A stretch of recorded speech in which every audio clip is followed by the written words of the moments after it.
소식 밝은 세상 대구 가톨릭 평화 방송.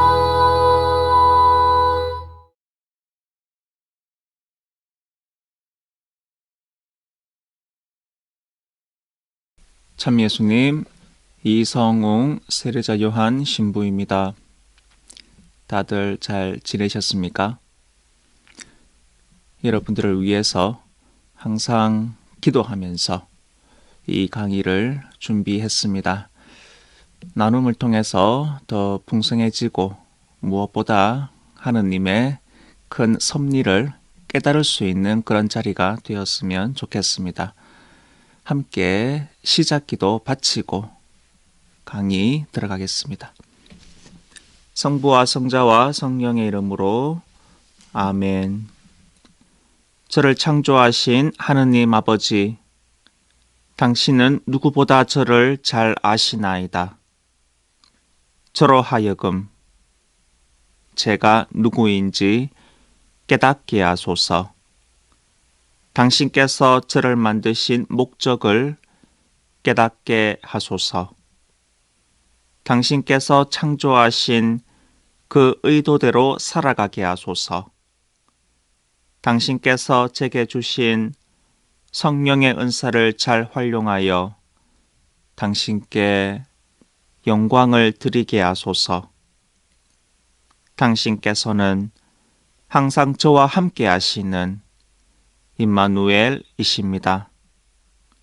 오히려 제가 당신으로부터 멀어진 적이 많았습니다. 당신 안에서 진정한 기쁨을 누리게 하소서. 이 시간 당신을 초대합니다. 저와 함께 하소서. 우리 주 그리스도를 통하여 비나이다. 아멘. 성부와 성자와 성령의 이름으로 아멘. 오늘은 5월 신앙특강 마지막 주제 나의 재발견을 다루겠습니다. 우리는 스스로 질문을 참 많이 합니다. 철학적인 질문을 자주 하면서 살아갑니다. 나는 누구인가? 나는 어디에서 왔는가? 그리고 어디로 가는가? 나는 무엇을 해야 하는가? 내가 하고 싶은 것이 무엇일까? 그것을 한다고 행복해질까? 이런 질문들이 나에게 어떤 의미를 가지는가? 왜 나는 고통을 당해야 하는가? 이런 철학적인 질문들 여러분들도 수시로 하면서 살아가고 계실 것입니다. 이 질문들을 가지고 끙끙대는데도 시원한 답을 얻을 수가 없습니다. 하지만 하느님과의 관계 안에서 이 질문을 생각해 볼 때 우리는 답을 얻게 됩니다. 나는 누구인가? 우리는 사랑스러운 하느님의 아들, 딸들입니다. 나는 어디에서 왔고 어디로 가는가? 우리는 하느님으로부터 왔으며 하느님께로 갈 것입니다. 내가 하는 것을 한다고 행복할까? 우리는 주님이 원하는 것을 할 때 진정으로 행복할 수 있습니다. 그분과 일치를 이룰 때 완전한 행복을 느낄 수 있는 것입니다. 내가 하고 싶은 것을 고집할 때 오히려 불행해지는 것을 우리는 체험을 했습니다. 이야기 하나 들려드리겠습니다. 어떤 자동차 정비사가 중고차를 구매했습니다. 그리고 그 중고차를 잘 고쳐서 자신이 전문가이기 때문에 타고 다녔습니다. 그런데 어느 날 이 차가 작동을 하지 않았습니다. 그래서 정비사가 자신의 기술을 다 발휘해서 고쳐 보았습니다. 그런데 아무리 노력해도 차를 고칠 수가 없었습니다. 그때 한 연세가 많은 분께서 그 차 옆을 지나가고 있었습니다. 그 노인분께서 이렇게 말했습니다. 형제님, 그 차 제가 한번 봐도 될까요? 그러자 그 정비사는 자신이 전문가인데 무슨 노인이 이 차를 본단 말인가 대수롭지 않게 여겼습니다. 그냥 지나가세요. 괜찮습니다. 그러자 노인이 제가 거기 차 앞에 있는 건 범퍼 조금만 열어서 보면 알 것 같기도 한데요. 하지만 정비사는 대수롭지 않게 생각합니다. 그 노인이 그 앞에 기계에 있는 것, 옆에 있는 것 제가 잠깐 건드려 볼게요. 잠시만요. 그리고 무엇인가를 톡 만지기 시작했습니다. 이제 시동 한번 걸어 보시겠습니까? 정비사는 노인의 말대로 시동을 걸었습니다. 차가 움직이기 시작했습니다. 차를 고치는데 일가견이 있던 정비사였기에 도저히 믿을 수가 없었습니다.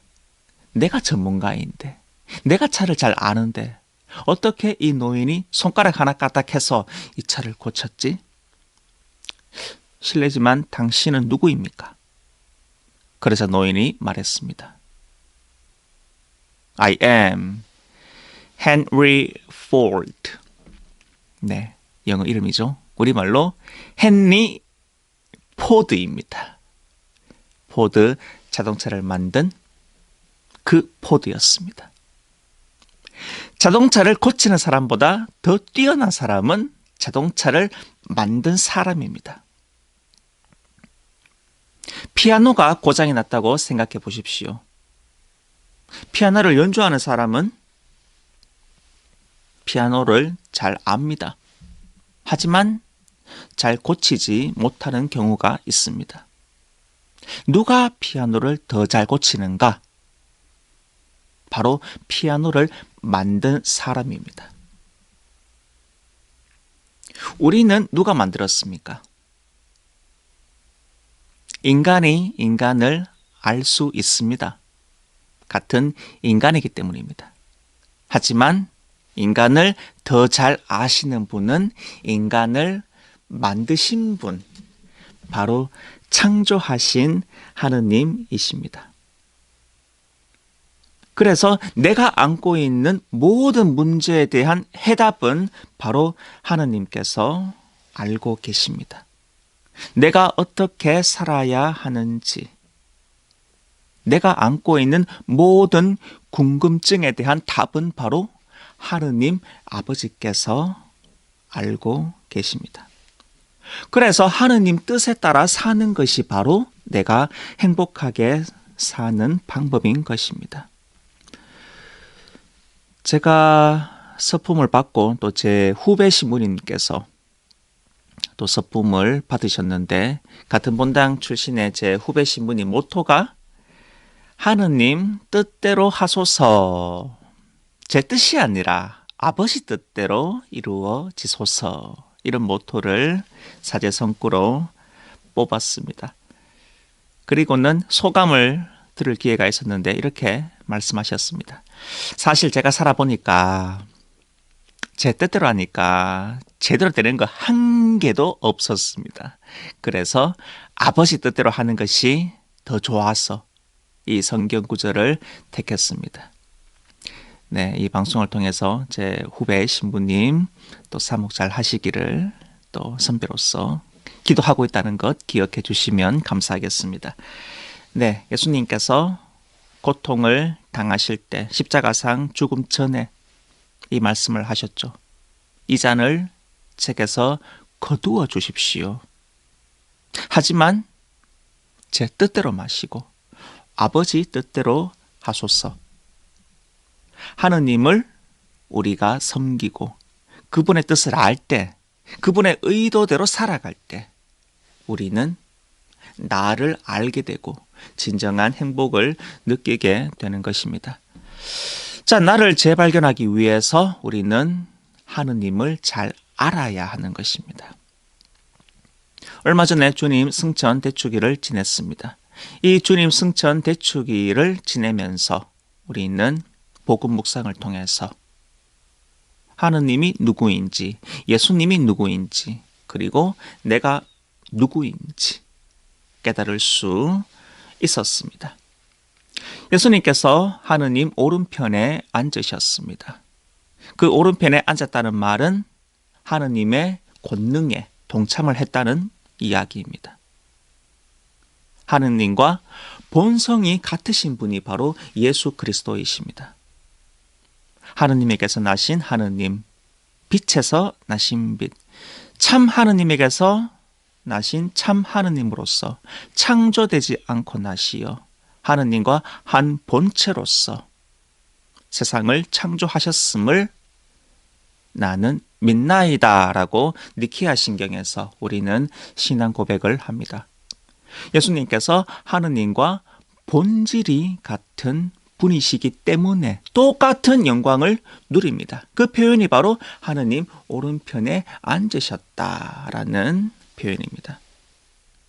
바로 예수님은 하느님으로부터 왔으며 하느님으로 돌아가는 분이십니다. 하느님과 똑같은 신성을 가지고 계신 분이십니다. 그래서 예수님이 누구인지 그 승천을 통해서 우리는 알 수가 있습니다. 이 승천은 우리가 누구인지도 알려줍니다. 우리 역시 하느님으로부터 왔으며 하느님께로 돌아갈 것입니다. 이 세상에 영원히 살지 않습니다. 그렇기 때문에 우리는 세상에 살지만 세상에 집착해서는 안 되는 것입니다. 세상에 집착하면 하늘로 가기가 너무 어렵습니다. 세상적인 권력, 명예, 물질에 매인다면 나는 그것을 붙잡고 계속 살아갈 것입니다. 하늘나라에 희망을 두지 않습니다.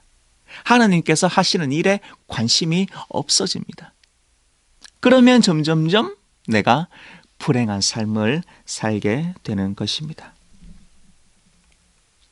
우리는 세상에 살지만 영원히 살지 않는 것 명심해야 할 것입니다. 주님 승천 대축일에서 1독서에서 우리는 두 천사를 만납니다. 그 천사가 제자들에게 말합니다. 갈릴레아 사람들아, 왜 하늘을 쳐다보며 살아가느냐? 너희를 떠나 승천하신 저 예수님께서는 너희가 보는 앞에서 하늘로 올라가신 모습 그대로 다시 오실 것이다. 사도행전 1장 11절의 말씀입니다. 이 말씀을 들으면서 저는 제 학창시절이 떠올랐습니다. 저는 공부를 아주 충실히 했던 나름 모범생이었습니다. 수업 시간에 절대 딴짓하지 않았습니다. 자율학습 시간에도 열심히 공부를 했습니다. 그런데 저는 운이 참 없었습니다. 항상 열심히 살다가도 딱 한 번 농땡이를 칠 때마다 담임 선생님한테 걸려서 혼이 났습니다. 수업 시간에 절대 한눈 팔지 않았습니다. 집중했습니다. 선생님 말씀도 잘 들었습니다. 그런데 딱 한 번 옆에 친구를 보고 메롱이라고 놀린 적이 있습니다. 그때 선생님한테 걸려서 야단을 맞았습니다. 참 운이 없었습니다.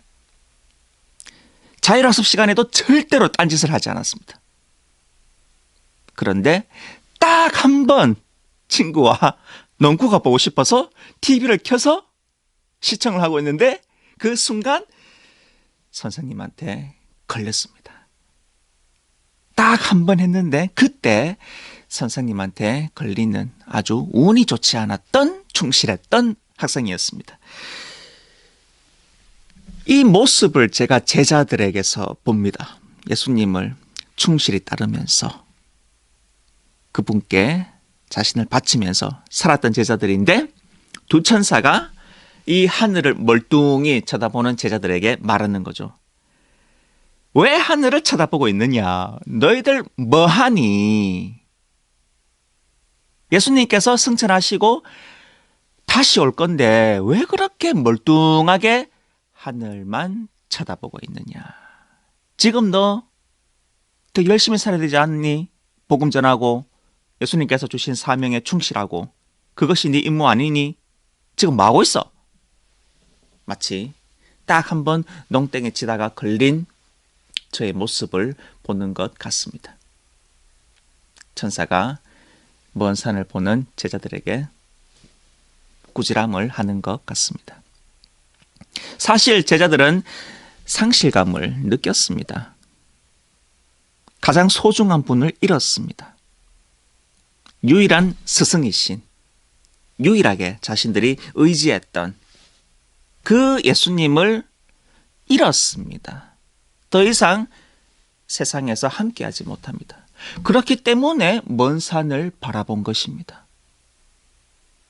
하늘로 올라가는 예수님을 보면서 멀뚱히 지켜본 것입니다.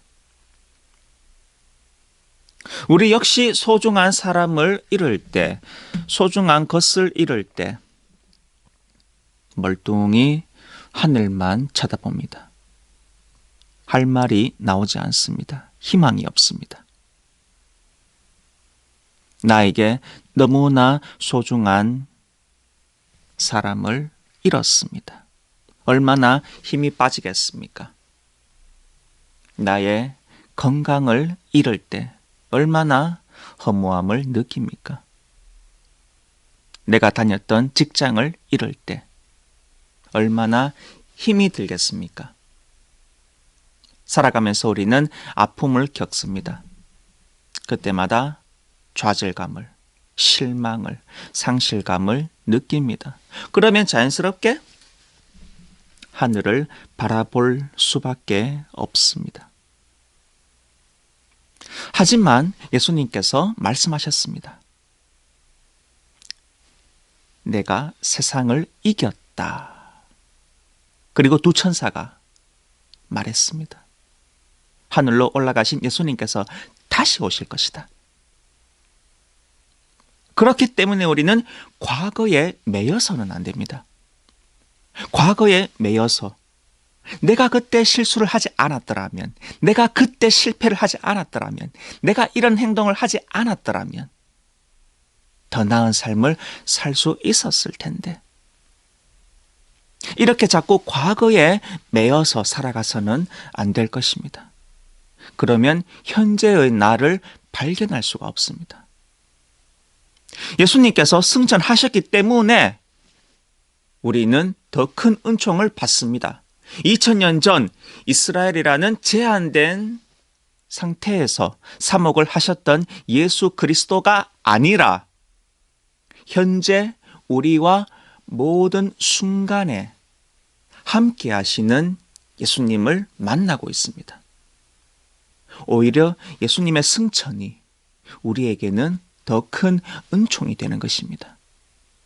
지금도 나와 함께 계시고 나에게 더 큰 사랑과 평화 그리고 성령의 선물을 주시는 분이 바로 예수 그리스도이십니다. 그렇기 때문에 우리는 과거에 매이는 것이 아니라 지금 주님께서 주시는 은총을 더 큰, 더 풍성한 은총을 받고 기뻐해야 할 것입니다. 이것이 바로 주님 승천의 의미입니다.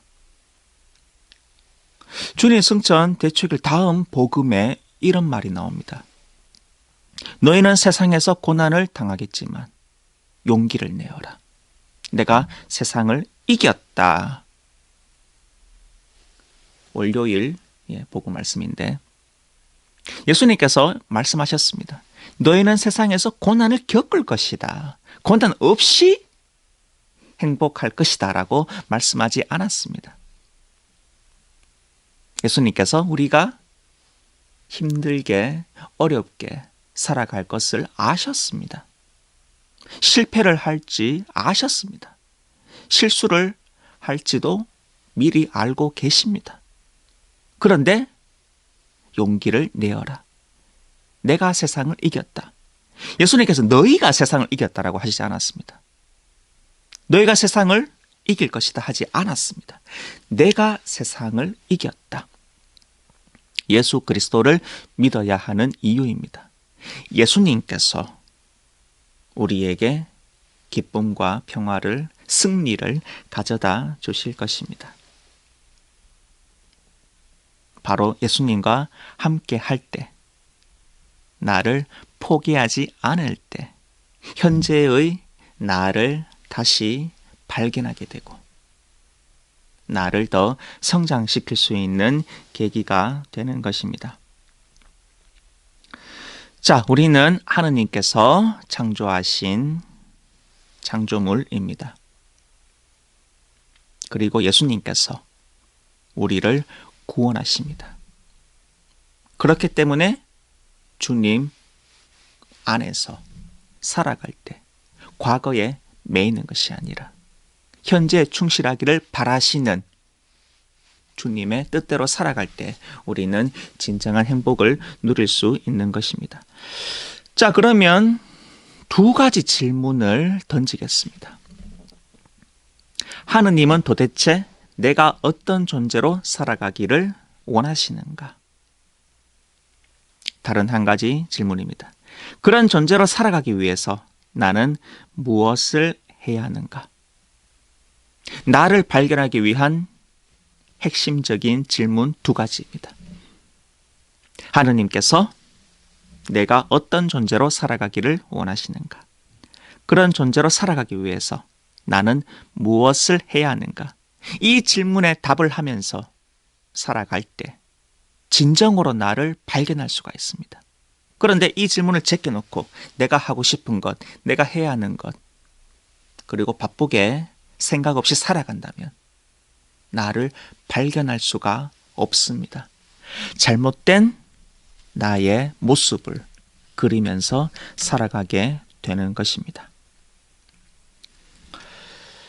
저는 2011년 서품을 받았습니다.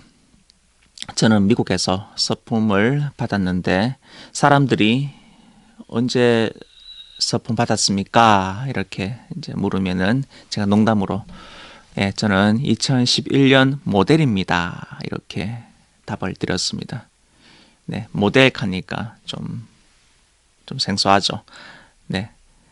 그래서 미국에서 미국 사람들이 When were you ordained? 언제 서품 받았니? 이렇게 물으면 저는 항상 I am a 2011 model.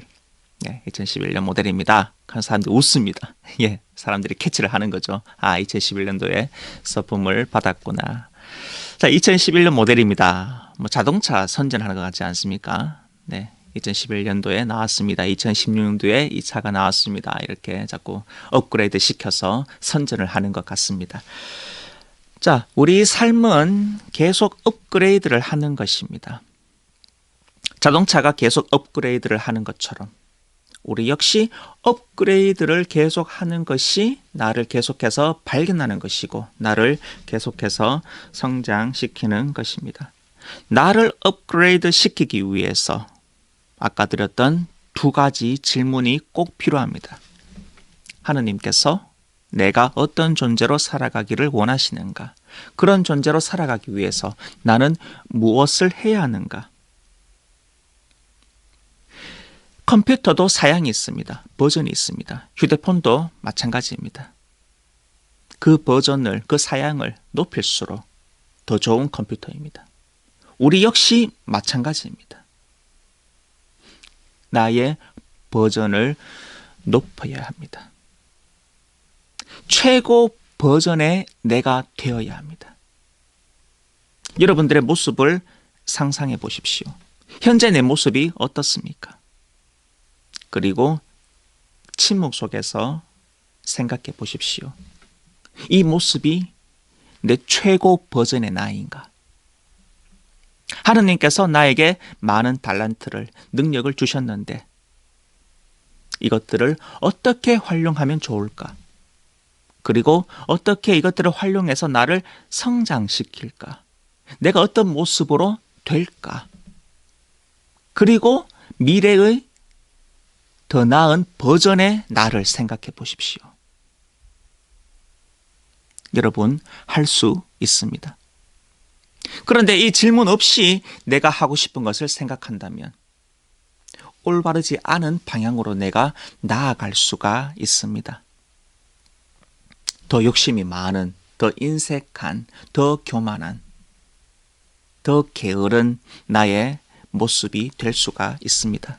그래서 그 기준을 제시해 주시는 분이 바로 하느님이십니다.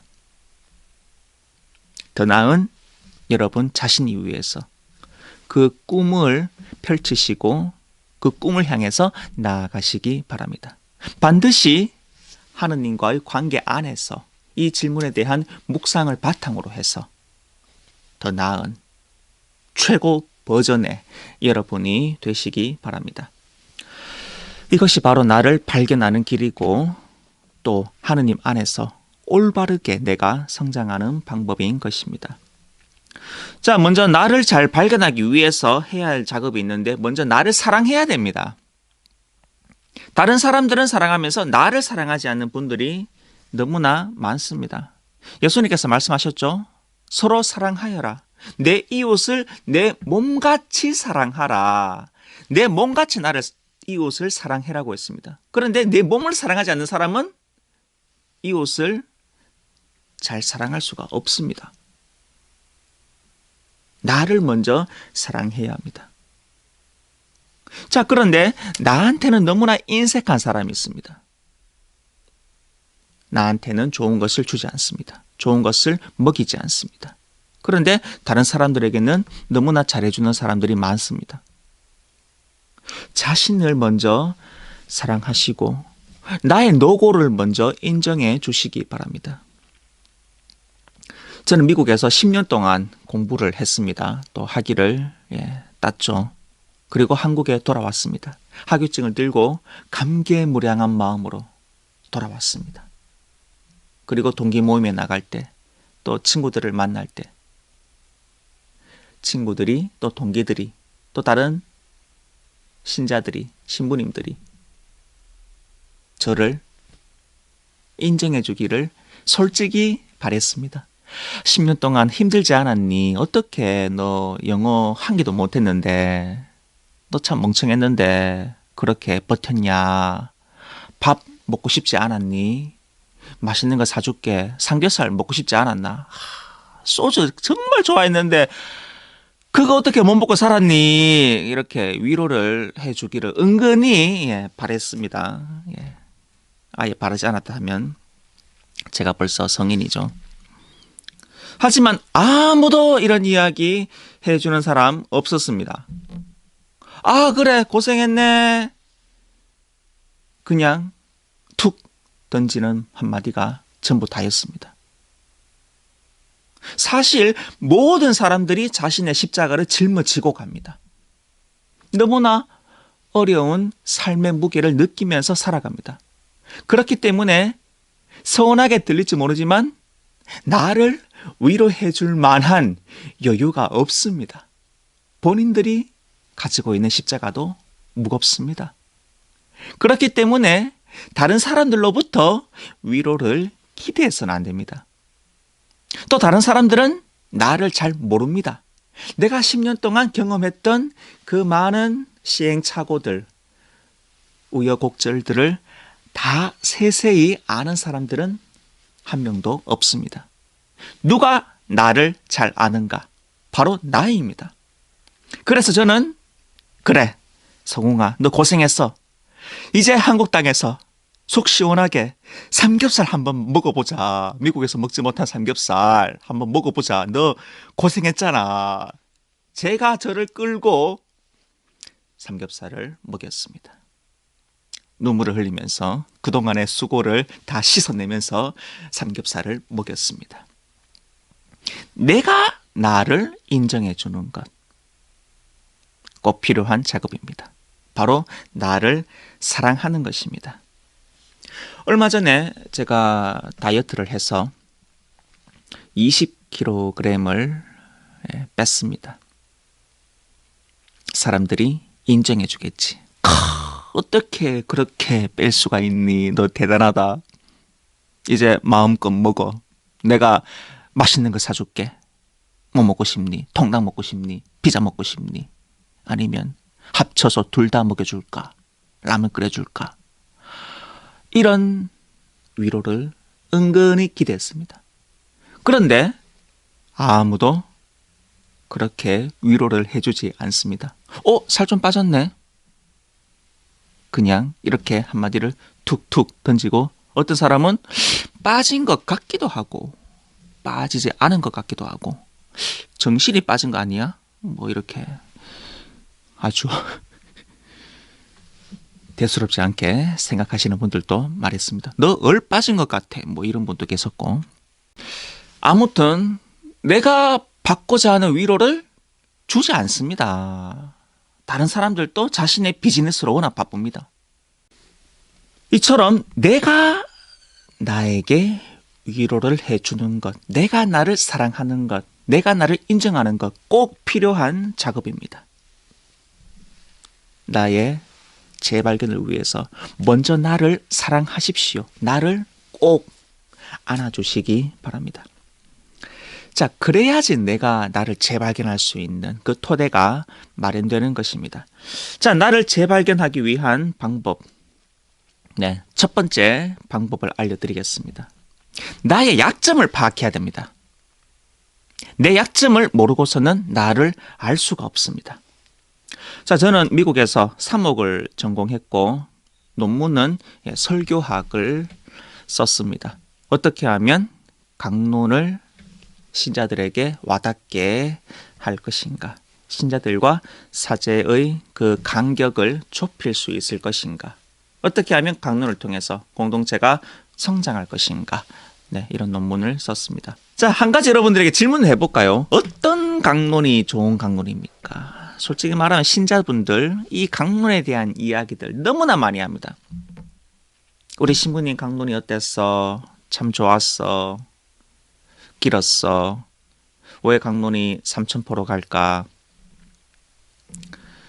여러 가지 피드백들이 굉장히 많습니다. 그런데 그 피드백이 신부님한테는 들어오지 않습니다. 네, 미사 끝나면 그냥 신부님 강론 좋았습니다. 이렇게 인사하고 나가시죠. 무엇이 좋았습니까? 이렇게 물으면 또 구체적으로 잘 대답을 못하는 분도 계시고 어떤 분은 짧아서 좋았습니다. 뭐 이런 분도 계시고 신자분들 주된 관심사 중에 하나가 신부님의 강론입니다. 그런데 그 피드백, 사적인 자리에서 이루어지는 그 대화들이 사제에게는 들어오지 않습니다. 그래서 제 논문 주제가 이제 신자들이 말하는 그런 의견들이 사제에게도 들어올 수 있도록 사제와 신자들 간의 만남을 제가 기획한 것이 제 논문인데, 그러기 위해서 강론을 제가 또 분석도 했고 또 녹화도 하고 또 신자들에게 설문지도 돌리고 또 신자들이 강론을 올바르게 평가할 수 있도록 신자들을 먼저 양성시키고, 그래서 객관적인 지표를 가지고 한번 또 이야기를 나누는, 서로 간에 무너졌던 다리를 다시 건설하는 그런 작업이 바로 제 논문인데, 한 가지 물어보겠습니다. 어떤 강론이 좋은 강론입니까? 짧은 강론이 좋은 강론입니까? 참 여러 가지 답이 나옵니다. 이 주제가 참 재밌는 게 뭐냐면 말씀이 살아있다는 것을 제가 느끼는 것이, 이 강론에 대한 이야기를 하면 끝이 없습니다. 신자들도 계속해서 이야기를 하고 신부님들도 이야기를 하고 끝이 없습니다. 그만큼 말씀이 살아있다는 것을 느끼는데, 강론을 잘 하기 위해서 제가 이제 교회 문헌을 바탕으로 해서 밝혀낸 8가지 중요한 요소는, 첫째로 강론도 일관성이 있어야 된다. 주제가 있어야 된다. 여러 가지 다른 이야기를 해서는 신자들이 캐치를 잘 못하겠죠. 두 번째로 성경을 바탕으로 해야 되겠죠. 세 번째는 좋은 이미지와 예를 드는 것이 효과적인 강론입니다. 네 번째는 바로 내 신앙을 북돋아주는, 아무리 좋은 이야기라도 내 가슴에 와닿아야 되겠죠. 그리고 성체성사로 이어지는 강론입니다. 이 강론의 위치를 자세히 보면 말씀의 전례와 성찬의 전례 그 가운데 있습니다. 강론이 끝나면 이제 신경을 외우고 또 보편지향기도 주일에는 바치고 봉헌으로 넘어가는 거죠. 성찬의 절리를 준비하죠. 그래서 성체성사로 이어지는, 또 강론을 잘하면 더 뜨거운 열정으로 성체를 모실 수가 있는 것이죠. 예, 강론도 여러 가지 스킬이 필요하죠. 예, 말을 하는 속도, 또 발음도 중요하고 억양, 강세 이런 등등의 요소들이 필요합니다. 그리고 필요한 요소들, 교회의 이야기를 해야 됩니다. 교회의 권위 안에서 이야기를 해야 됩니다. 다른 이야기를 하게 되면 잘못하면 이단으로 빠질 수가 있습니다. 네. 신부님도 말씀하시다가 이단으로 되는 거 아닙니까? 네, 저는 이단이 될 만큼 똑똑하지 않기 때문에 걱정하지 않으셔도 됩니다. 네, 그리고 사람들을 다 포용하는 강론이 되어야 되겠죠. 일부 사람들에게만 국한된 강론이 되어서는 안 될 것입니다. 이렇게 8가지 요소를 제가 가지고 작업을 했습니다. 자, 우리가 소통을 하는 방법도 여기에 준할 수가 있습니다. 내 말에도 일관성이 있어야 되고, 또 성경을 바탕으로 해서 내가 이야기를 하면 더 힘이 생기죠. 또 나도 적절한 이미지를 쓰는 것, 예를 쓰는 것 중요합니다. 또 다른 사람들의 신앙을 격려해 주는 그런 이야기들, 또 성체신심을 불러일으키는 그런 나의 말들, 그리고 나의 스킬도 필요하겠죠. 내가 어떻게 말을 하고 있는가, 내 말하는 톤, 억양, 속도, 또 친밀하게 이야기하는지 체크해 볼 필요가 있겠죠. 또 내가 교회 이야기를 하는지, 또 모든 사람을 내가 아울러서 포용해서 이야기하는지. 네. 요즘에 소통이 관건인데 이런 것들을 잘 파악해서 이야기를 한다면 나도 훌륭한 소통가가 될 수가 있고 내 말에도 설득력이 있을 것입니다. 자, 그러면 제가 이런 요소들을 가지고 이제 분석도 하고 신부님들을 다 녹화를 합니다. 그러면 그 녹화를 보여줍니다. 자, 그러면 제가 이런 이론적인 것들을 설명하지 않아도 녹화를 했던 강론을 본 사제, 그 당사자가 보자마자 알아차립니다. 내가 저렇게 강론을 했었어? 참 의아하네. 예상 바뀌네. 야, 내가 저런 제스처를 계속 썼구나. 정말로 부자연스럽네. 내가 강론 때 왜 저 이야기를 했을까? 저것은 공지사항 때 했어도 되는데. 자, 녹화를 한 것을 보여줍니다. 그러면 녹화를 경험했던 신부님들은 딴 이야기 하지 않아도 그 녹화된 것을 보고서 깨닫습니다. 아, 내가 저런 부족함이 있었구나. 그러면 이제 신자들과 만나기 전에 제가 한번 물어보죠. 신부님, 다음에 강론하실 때 어떻게 하면 더 나은 강론을 하겠다고 스스로 느낍니까? 어떤 점을 바꾸고 싶습니까? 그러면 스스로 느낍니다. 아, 저는 저런 멘트는 몇 개요. 아, 저는 좀 더 묵상을 해야 될 것 같아요. 아, 제 말에는 설득력이 없는 게 실천적인 예가 없네요. 스스로 본인들이 느낍니다. 바로 내 약점을 내가 먼저 보게 됩니다. 저는 탁구를 좋아해서 한 번씩 제 탁구 영상을 녹화를 합니다.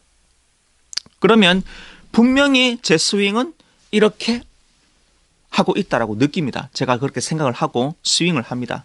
그런데 스윙이 올바로 가고 있다 이렇게 생각을 하는 거죠. 그런데 영상을 봅니다. 그러면 스윙이 엉뚱하게 이렇게 가고 있습니다. 완전 위에서 아래로 잘못, 아래에서 위로 이렇게 가야 되는데 잘못 가고 있는 것을 제가 봅니다. 아, 내가 저렇게 엉뚱하게 스윙을 하고 있었구나. 그런데 나는 왜 탁구를 치면서 내가 올바르게 스윙을 하고 있었다고 느꼈지? 바로 내 약점을 내가 보는 것이 필요합니다. 나를 잘 발견하기 위해서 내 약점을 보아야 됩니다. 자, 그런데 내 약점을 잘 보지 않으려는 사람이 있습니다. 바로 교만한 사람이죠. 교만한 사람은 약점을 볼 수가 없습니다. 그리고 내 약점을 보지 않고 상대방의 약점을 자꾸 들춥니다. 그리고 상대방을 판단하게 되는 것이죠. 물론 다른 사람들의 이야기를 하지 않고 우리가 살아갈 수가 없습니다. 하지만 내가 올바르게 상대방에 대해서 조언을 해주는지 아니면 판단하는 그런 이야기를 하는지 한번 묵상을 해볼 필요가 있습니다. 그 목적이 무엇인가? 다른 사람의 발전을 위해서, 공동체를 위해서 하는 이야기는 올바른 평가도 될 수 있을 것이고 또 올바른 충고가 될 수가 있습니다. 그리고 더 좋은 결과를 낳습니다. 하지만 판단하는 마음, 교만으로 인해서 상대방을 지적하고 꾸짖는 마음, 이것은 그 사람도 낙담시키고 나는 더 갇힌 삶을 살게 될 것입니다. 나는 과연 내 약점에 대해서 오픈되어 있는가? 한번 묵상을 해볼 필요가 있습니다. 내가 내 약점에 대해서 오픈되어 있을 때 상대방이 진심으로 얘야, 너는 다 좋은데 요거 때문에 조금 아쉬움이 있는데 좀 고쳐보면 어떻겠니? 감사합니다. 고쳐볼게요. 내가 이렇게 오픈되어서 받아들이는지 아니면 당신이 뭘 안다고 그런 이야기를 합니까? 이런 마음으로 내가 상대방의 마음을 배척하진 않은지 한번 묵상을 해볼 필요가 있습니다. 내 약점을 강점으로 바꾸기 위한 방법 중에서 가장 좋은 것이 바로 고해성사입니다. 그래서 고해성사 때 내가 겸손한 마음을 가지면 가질수록 더 성사를 잘 보게 됩니다. 그리고 주님의 은총이 나에게 더 깊숙이 스며듭니다. 그 은총이 나를 바꾸는 겁니다. 내가 세상을 이겼다. 예수 그리스도가 나를 바꾸실 것입니다. 자, 나를 재발견하는 첫 번째 방법, 내 약점을 인정하라. 솔직히 말하면 내가 부족한 존재인 것을 인정을 하면 편안해집니다. 내가 낸데 이런 마음을 가질수록 나는 더 힘들어집니다. 그래, 나는 부족해. 그러니까 상대방이 나에게 부족한 점을 알려주는 것은 당연한 거지. 이렇게 여기면 더 편해지는 거죠. 자, 나를 재발견하는 방법 두 가지. 두 번째 말씀드리겠습니다. 내 자신을 내가 통제를 해야 됩니다. 예수님께서 이 말씀을 하셨습니다. 루카복음 9장 23절이죠. 누구든지 나를 따르려는 사람은 자신을 버리고 제 십자가를 지고 나를 따라야 한다. 저는 통제라는 표현을 썼습니다. 예수님께서 말하시는 그 원초적인 뜻은 나를 부정하는 것입니다. 그런데 너무나 부정하니까 부정하게 들려서 또 너무 세게 들려서 일부러 통제라고 했는데 사실 같은 말입니다. 나를 부정하는 것, 나를 통제하는 것. 사실은 나의 욕망을 통제하는 것입니다. 내 욕망을 내가 다스리는 것입니다. 나의 욕망은 내가 아닙니다. 자, 그런데 사회는 우리를 현혹시킵니다. 욕망과 나를 동일시합니다. 너 지금 피자 먹고 싶잖아. 그게 너야. 피자 먹어. 너 지금 쉬고 싶잖아. 그러면 쉬어. 소파에 앉아서 TV 틀고 영화 보면서. 그게 네가 원하는 삶이잖아. 그렇게 하란 말이야. 이렇게 내 욕망과 나를 동일시합니다. 자, 그런데 계속해서 이렇게 느긋하게 누워서 TV를 보면서 아무것도 하지 않고 그렇게 살아간다면 어떻게 되겠습니까? 살은 푹푹 찌겠죠. 확 찐자가 되는 겁니다. 살이 확 찐자가 되는 거죠. 그리고 나는 불행함을 느끼는 것입니다. 참 재미있는 광고를 제가 본 적이 있는데 콜라 선전이었는데 벨기에에서 나온 광고였습니다. 어떤 신부님이 수영을 하고 있습니다. 아주 잘생겼고 아주 몸매가 좋습니다. 수영복을 입고 수영을 하니까 신부님인지 아닌지 모르죠. 그래서 한 여자가 다가옵니다. 아주 예쁜 여자가 신부님을 유혹하려고 합니다. 신부님은 그 여자를 봅니다. 그리고는 옷을 입습니다. 그런데 그 옷이 바로 성직자, 복장인 글래셔츠였습니다. 그때 여자는 화들짝 놀랍니다. 그 여자는 신부님인 줄 몰랐죠. 그냥 일반 남자인지 알고. 신부님은 그 여자에게 다가갑니다. 그리고 여자의 이마에 성호를 그어줍니다. 그리고 떠났습니다. 여자는 웃었습니다. 자, 이 광고가 어떤 광고인가? 단순히 콜라에 그 여자가 콜라를 들고 있었고 또 신부님을 유혹하기 위해서 콜라를 탁 따면서 주의를 이렇게 끄는 그런 요소들이 있었는데 이 광고 안에서 제가 느낀 것은 정체성과 그리고 욕망이었습니다. 신부님은 신부님의 정체성을 확실히 알고 있었습니다. 사실 신부님이라고 해서 예쁜 여자가 다가왔을 때 흔들리는 마음이 없었겠습니까? 하지만 글래셔츠를 입고 내가 사제다. 당당하게 자신의 정체성을 드러낸 것입니다.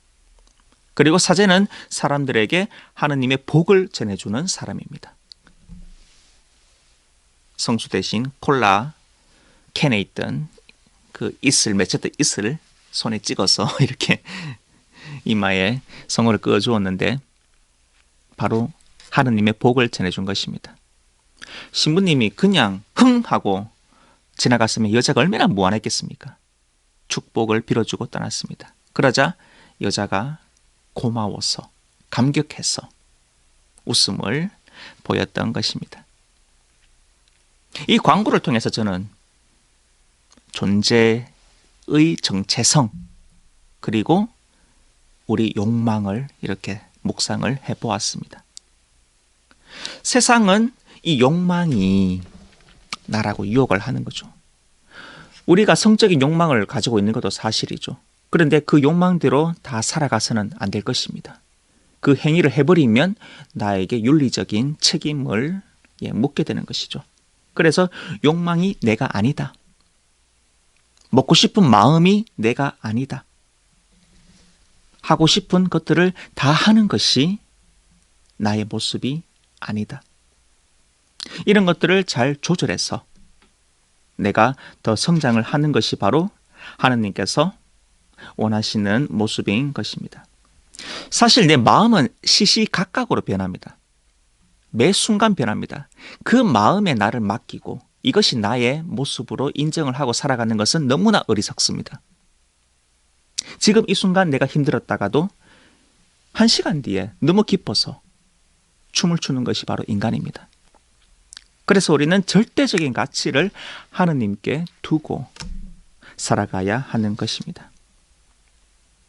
시시각각으로 바뀌는 내 마음이 나의 정체성이 아니라는 것.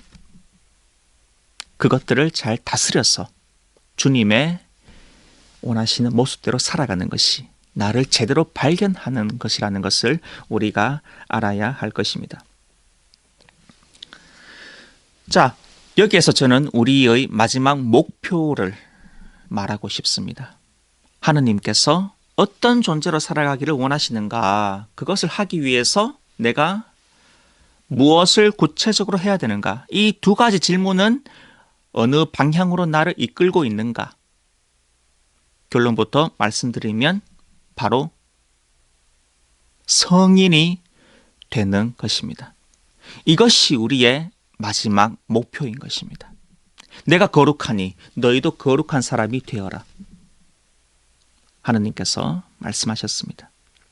자, 그런데 우리는 잘못된 생각을 가지고 있습니다.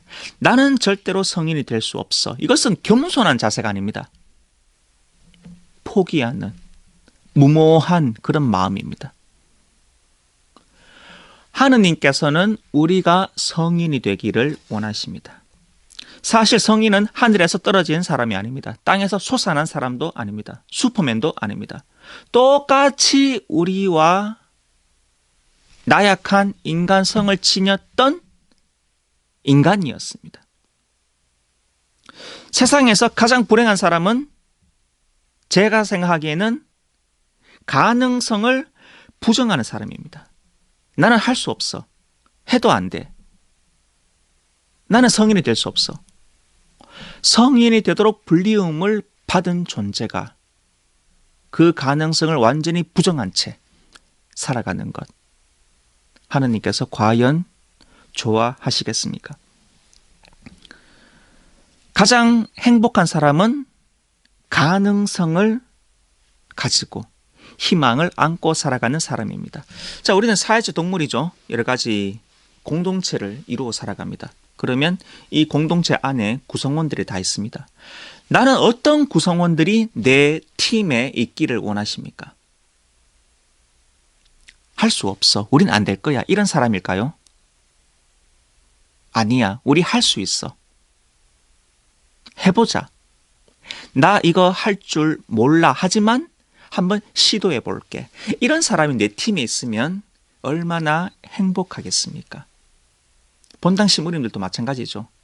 본당 신부님들 물론 사목을 잘 도와주는 신자들 있으면 좋습니다. 하지만 그런 능력이 없더라도 신부님 한번 해봅시다. 잘 모르지만 저 한번 해볼게요. 이런 신자들이 오히려 본당 신부님들께 힘이 됩니다. 바로 가능성을 안고 살아가는 것. 그리고 내가 성인이 되기 위해서 노력을 하는 것.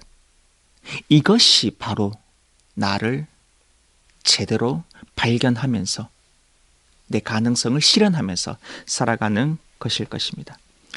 자, 나의 재발견의 핵심, 최고 버전에 나가되는 것. 네, 영어로 The best version of myself. Be the best version of yourself. 네, 최고 버전의 여러분이 되십시오. 그것은 바로 be the saint. saint, 성인이 되는 것입니다. 우리가 하고 있는 모든 일들이 바로 성인이 되기 위한 수단임을 여러분들이 명심을 해야 됩니다. 그 자체로 목적이 되어서는 안 됩니다. 자, 제가 20kg를 뺐다고 말씀을 드렸는데 사실 20kg 감량이 저의 목표는 아니었습니다. 그 고통 속에서 내가 예수님과 일치를 이루는 것이 저의 목표였습니다. 그래서 예수님의 고통을 조금 더 느낄 수 있었고 그 고통에 제가 더 동참할 수 있었어. 그래서 사순 시기를 더 의미 있게 보낼 수 있었어. 이로 인해서 제 삶을 바꿀 수 있어서 너무나 행복했습니다. 그것이 수치적인 20kg보다 더 얻은 소득입니다. 여러분들 다이어트와 우리 가톨릭에서 말하는 단식 차이점을 아십니까? 똑같은 거 아닌가요? 가톨릭에서 말하는 단식은 영성 훈련입니다. 이 영적인 훈련을 통해서 우리가 하느님을 만나는 것입니다. 하느님이 중심에 있습니다. 일반 세상 사람들이 말하는 다이어트는 나 중심입니다. 내가 살을 빼서 더 나은 모습으로 되어야지. 이것은 엄청난 차이입니다. 가톨릭에서 말하는 단식은 하느님이 목표가 됩니다. 그런데 이 다이어트, 일반적인 사람이 말하는 다이어트는 이 다이어트 자체가 목적이 되는 겁니다. 그런데 우리는 수단과 목적을 혼동해서는 안 될 것입니다.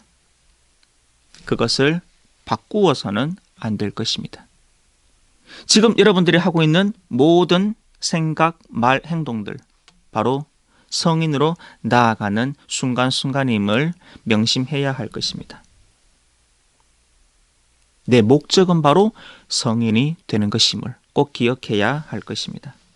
그것이 나를 올바른 방향으로 성장시킵니다. 순례자와 방랑자의 여러분들 다 아실 겁니다. 순례자는 목적을 가진 사람들입니다. 목적지가 있습니다. 방랑자는 다릅니다. 목적 없이 떠돌아다니는 사람입니다. 우리는 성인이라는 목적지를 향해서 나아가는 순례자인 것입니다. 성인으로 살아가시기 바랍니다. 자, 지금까지 우리는 재발견이라는 주제로 총 5번 강좌를 함께 했습니다. 결론은 바로 나를 제대로 발견하기 위해서 삼위일체 하느님을 또 교회를 발견한 것입니다. 무서운 아버지 하느님이 아닙니다. 머리로서만 아는 예수 그리스도가 되어서는 안 됩니다. 잘못된 관념으로 성령에 대해서 이해하고 살아간다면 신앙생활이 더 부정적으로 바뀌는 거죠. 또 교회에 대한 인식도 우리가 바뀌어야 합니다. 이 모든 작업들이 결국 더 완전한 나를 만들 것입니다. 지금까지 함께 해주신 평화방송 애청자 여러분들께 진심으로 감사를 드립니다. 저의 이런 작은 노력이 여러분들 신앙생활에 조금이라도 보탬이 되었으면 좋겠습니다. 또 이런 신앙 강좌를 통해서 계속해서 노력하는 나 자신이 될 수 있었으면 좋겠습니다. 여러분들이 성인이 될 수 있도록 기도를 하겠습니다. 그리고 부족한 저도 거룩한 삶을 살 수 있도록 여러분들의 기도를 겸손되이 청하겠습니다. 그러면 마친 기도로 이 시간 마무리하겠습니다. 성부와 성자와 성령의 이름으로 아멘. 사랑이신 하느님, 신앙 특강을 통해서 삼일체이신 당신을, 당신의 선물인 교회를, 그리고 나를 깨닫게 해 주심에 감사드립니다. 당신은 저의 내비게이션이십니다. 제가 잘못된 방향으로 나아갈 때 그 길을 바로 안내해 주시는 분이 바로 당신이십니다. 이제 당신의 그 큰 사랑을, 그 넓은 마음을 다시 깨닫습니다. 그리고 제가 누구인지 당신을 통해서 보게 됩니다. 제가 원하는, 제가 해야 하는 그런 일들을 하는 제가 아니라 당신께서 원하는, 당신께서 진정으로 바라시는 일들을 하면서 살아가게 하소서. 그래서 저의 모든 수고와 노력이 당신께 영광이 되고 저에게도 유익함이 되게 하소서. 주님 사랑합니다. 영광이 성부와 성자와 성령께 처음과 같이 이제와 항상 영원히 아멘. 성부와 성자와 성령의 이름으로 아멘. 감사합니다.